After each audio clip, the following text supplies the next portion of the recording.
Chapitre 7. En mer, l'art du récit. Candide est sauvé par une vieille femme, personnage symbolique, qui revient plusieurs fois au cours du voyage. Comme l'anabaptiste, la vieille lui permet de se soigner, de se nourrir et de s'habiller. Il le conduit vers une jeune fille que Candide dévoile. Quel moment, quelle surprise! Il croit voir Madame Cunégonde. Il la voyait en effet, c'était elle-même.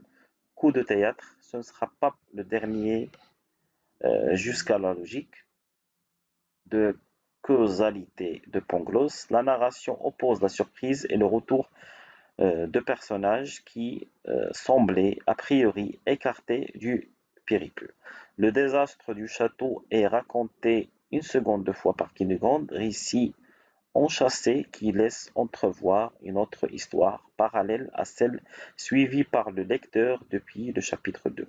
Le conte s'inscrit dans une tradition qui emporte à la fois au roman d'apprentissage, au récit initiatique, sentimental, comique. Voltaire s'inspire de cette tradition pour les détourner doublement. Non seulement il les parodie, mais il les récupère pour élaborer une pensée philosophique. L'auteur joue aussi en virtuose des procédés narratifs par le biais des ellipses, des récits enchâssés, des changements de perspective qui confèrent à la narration une densité de contenu et une liberté de temps.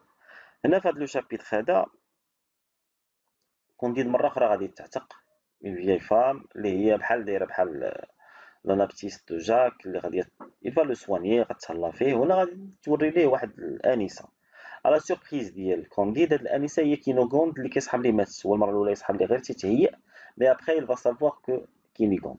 هنا غتعاود ليه مرة أخرى القصة ديال الشاطو شنو طرا ليه، لكن بالعيون ديال كينوغوند وماشي بسيل دو بونغلوس، يعني غتعاود ليه بطريقة أخرى. لو كونت كما قلنا فيه بزاف ديال جوج ناس كيموتوا كيعاودوا يحياو كيعاودوا يرجعوا. هاد لا فياي فام اللي غتبقى ترجع كما قلنا بزاف في القصة، اللي هي عندها واحد لو سامبول بحال قلتو لا ساجيس، اللي بعض المرات ملي كيتلف كونديد هي اللي كتوريه الطريق ولا كتقدم ليه يد المساعدة.